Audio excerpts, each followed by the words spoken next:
Fresh Squeeze Noise Eurorack patch 13.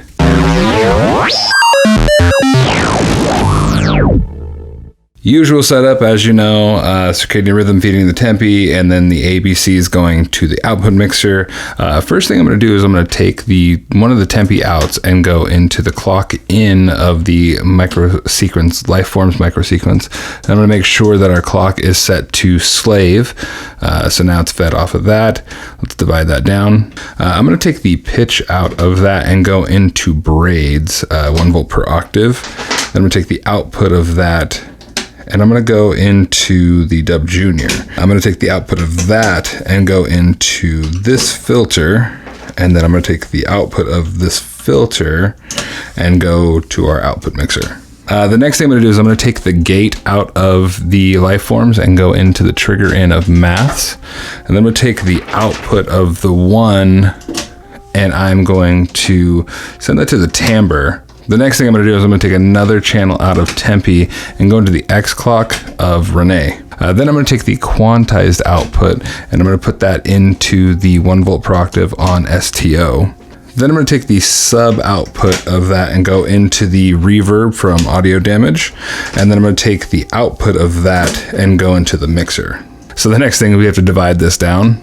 Next thing I'm going to do is I'm going to take the triangle wave output from this LFO and go into the linear input on the STO. I might switch to the sine wave output of the STO. The next thing I'm going to do is I'm going to take one of the outputs from the Circadian Rhythm and go into the trigger in, the closed trigger in of the Mutant HiHats. Then I'm going to take the output of that and go to our mixer. The next thing I'm going to do is I'm going to take one of the outputs from the Circadian Rhythm and go into the trigger 1 in of peaks. I'm going to use the drum setting. Take the output of channel 1 and go to our mixer. I'm going to switch to that channel. I'm actually going to turn on the loop and go to 64 mode, and then we can kind of copy the steps down. The next thing I'm going to do is I'm going to take the third output from Circadian Rhythms and go into the trigger in of the Mutant Snare, and then I'm going to take the output of that and go into the mixer. Now I'm going to switch to that channel and I'm going to add some steps. I'm going to do a little editing to this snare. Next, I'm going to take the output from Grandpa and I'm going to run that to the mixer so I can find a sample that I like. Okay, so I found a sample, and I actually want to take the output of Grandpa and go into the clouds, and then from clouds, I'd like to take that output and go into the mixer. Then I would like to take the output from Circadian Rhythms and go into the trigger for Grandpa, and then we'll switch to that channel, and we'll add a couple steps.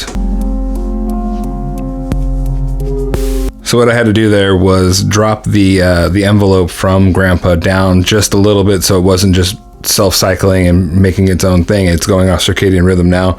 And then I added the clouds, brought in the mix just a little bit. This is the dry wet mix. The last thing I'm going to do is I'm going to take one more of the Circadian Rhythm out, and then I'm going to go into the trigger of the Mutant bass drum, and then I'm going to take the distorted out of that, and I'm going to take that to the mixer, and then I'm going to switch to that channel, and then I'm going to add some steps.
Thanks for watching. If you like what you saw and you want to see more, please subscribe. If you have any questions or comments, leave them below. And until next time.